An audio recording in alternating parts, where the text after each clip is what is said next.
tuone hali halisi ya nyakati tulizo nazo, aina ya vita au vikwazo vinavyoinuka kutusababisha tushindwe kutimiza hatima zetu. Tunaishi katika nyakati ambazo kila mmoja wetu anaweza kushuhudia kwamba kutenda dhambi limekuwa ni jambo jepesi mno na la kawaida sana kuliko kuishi maisha matakatifu na kufanya yale atakayo Mungu kwetu limekuwa jambo gumu. Kumbukumbu la Torati sura ya 10 mstari wa 12 mpaka wa 14.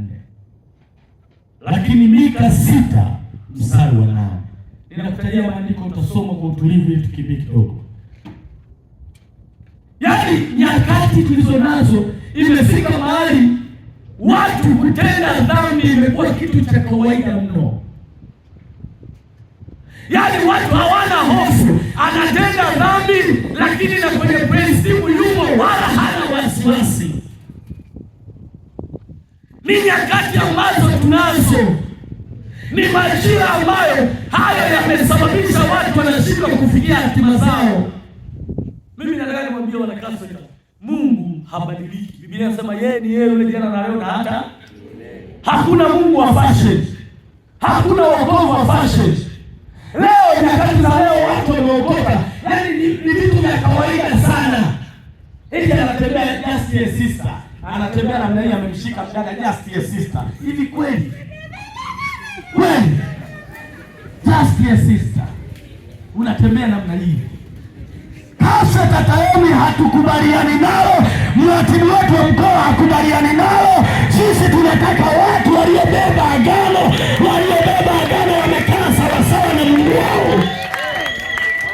Lazima tuikatae dhambi. Hatuwezi kuwafundisha tu watu kutimiza hatima bila kuangalia maisha yenye uhalisia wa kumbeba Mungu. Hata watu wanapokutazama wanaiona sura ya Yesu ndani yako. Maisha yako yamdhihirishe Yesu. Kutembea kwako kumdhihirishe Yesu. Tunakataa kwa jina la Yesu Kristo. Kwa sababu mioyo yetu na furaha yetu kama waratibu walezi, tunatamani kuona Mungu akitembea na sisi, akitenda mambo. Mungu akifanya vitu vya ajabu kwenye maisha ya watu. Mungu hawezi kufanya vitu vya ajabu kwenye maisha yetu kwa namna hiyo. Leo imekuwa kawaida tu. Yaani watu kutenda dhambi, asitende, mkimgusa anambia. Kuna jamaa mmoja tulikuwa na sali naye kanisani anambia, mimi mkinifukuza kanisani na barua yangu ina mihuri 5. Ina muhuri wa FST, ina muhuri wa EGT, ina muhuri wa TAG. Mkinifukuza FST naenda TAG. Mkinifukuza Kasfeta naenda sijui wapi kwenda. Najua mwezi kuitikia amina. Wewe ukilinda kama utaki kukaa sawa sawa, sisi tunataka tutembee na watu waliobeba agano. Naposema kubeba agano maana yake waliombeba Yesu ndani ya maisha yao. Hao ndio tunaohitaji